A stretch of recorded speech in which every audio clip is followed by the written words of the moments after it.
เคအားလုံးမင်္ဂလာပါဒီဘက်ပေါ့နော်9ရက်နေ့ပေါ့နော်9ရက်နေ့ကသင်သွားတဲ့စာလေးတွေပေါ့နော်အကြောင်းမလားဖြစ်တဲ့သူတွေကလာပြီးတော့စာဘာတွေသင်သွားလဲဆရာဆိုပြီးတော့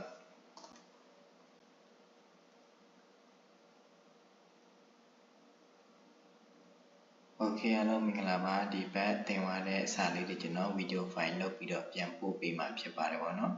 ကဲတော့အားလုံးသင်ရိုးစာအုပ်ပေါ့နော်ထိုင်းစကားပြောသင်ရိုးစာအုပ်ရဲ့စာမျက်နှာ22ကိုသွားကြည့်လိုက်မယ်နော်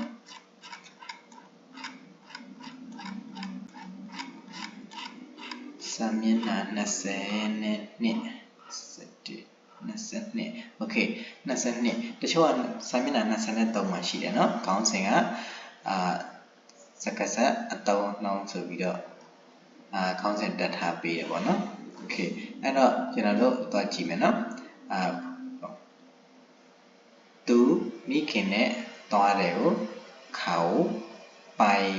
กับแม่เขาဆိုတာကသူလို့ပြောတယ်เนาะไป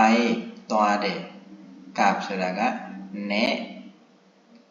แม่ဆိုတာကအမေမိခင်ပေါ့နော်သူအမေနဲ့သွားတယ်သူမိခင်နဲ့သွားတယ်လို့ဆိုလိုတာเนาะเขาไปกับแม่နံပါတ်2အကြောင်းကထမင်းစားမလားသို့မဟုတ်ကွက်ตี๋ยวစားမလားလို့မိတဲ့မိကုံပေါ့နော်ဒီမှာ page နံပါတ်4ကသို့မဟုတ်ဆိုတဲ့စကားလုံးเนาะจะกินข้าวหรือจะกินก๋วยเตี๋ยวจะกินซามลาข้าวဆိုတာကထမင်းစားမလားတဲ့หรือဒါမှမဟုတ်จะกินซามลาก๋วยเตี๋ยวစားမလားလို့မိတယ်เนาะအဲ့တော့หรือဆိုတဲ့စကားလုံးကိုမှတ်ထားပေးရမယ်เนาะသို့မဟုတ်ဆိုတဲ့စကားလုံးเนาะข้อ3မိုးရွာတော့ကြောင့်မသွားဘူးฉันไม่ไปเพราะว่าฝนตกฉันဆိုတာကငါလို့အဓိပ္ပာယ်ရเนาะဒီမှာငါမပါလာဘူးเนาะဒီထဲမှာငါတဲ့ไม่ไปမသွားဘူးไม่ไปဆိုတာမသွားဘူးလို့ပြောတာเนาะ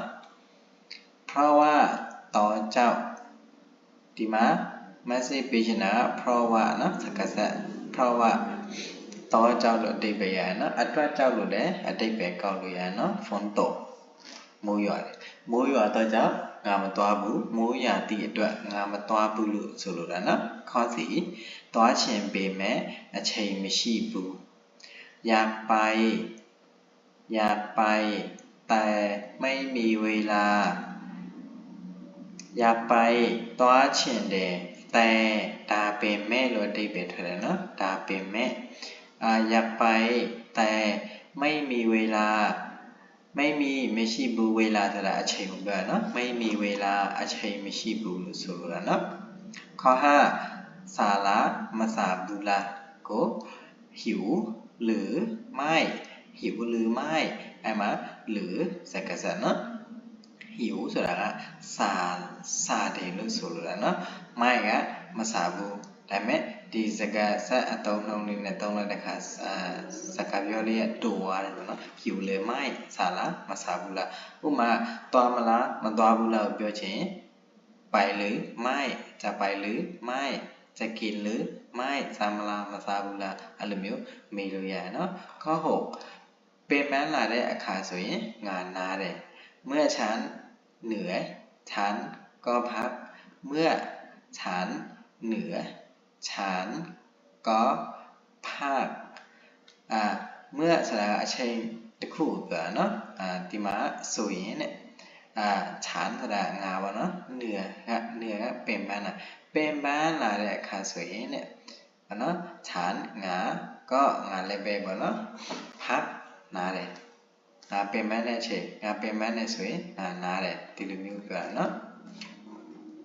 ข้อ7မိုးရွာတယ်ဆိုရင်မသွားဘူးถ้าฝนตกไม่ไปถ้าအကယ်၍ဆိုရင်เนาะဒီမှာတော့ဆိုရင်တစ်လုံးနဲ့စကားဆက်ပြထားပြီးတယ်เนาะအကယ်၍ပြည့်စုံအောင်လိုချင်တယ်ဆိုရင်အကယ်၍ထည့်ပြီးပါเนาะအကယ်၍မိုးရွာတယ်ဆိုရင်အဲ့လိုမျိုးလားเนาะถ้าฝนตกကမိုးရွာတယ်လို့အဓိပ္ပာယ်ထွက်တယ်เนาะไม่ไปမသွားဘူး ข้อ8ဖျားသောကြောင့်မလာဘူးไม่มาเนื่องจากไม่สบายไม่มาลาบู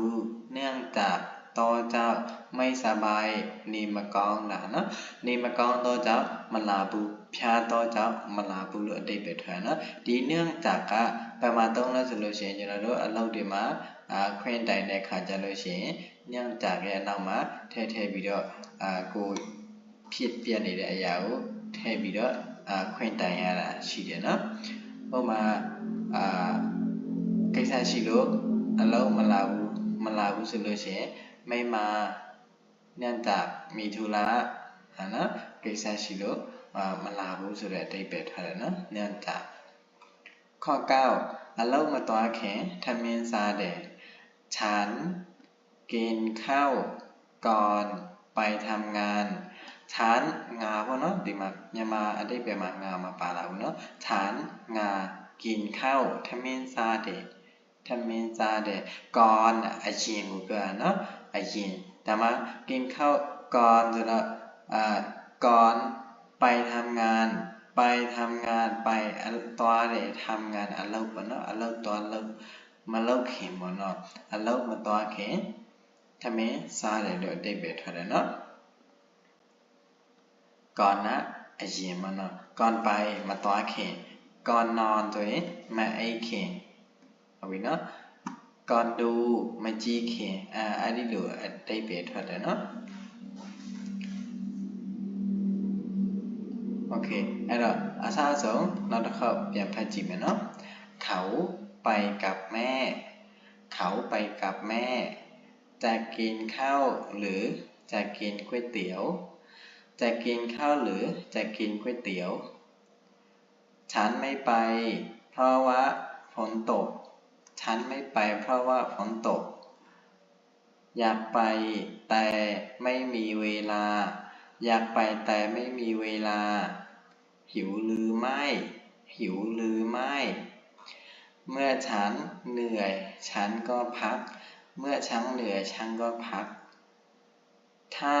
ฝนตกไม่ไปถ้าฝนตกไม่ไปไม่มาเนื่องจากไม่สบายไม่มาเนื่องจากไม่สบายฉันกินข้าวก่อนไปทำงานฉันกินข้าวก่อนไปทำงาน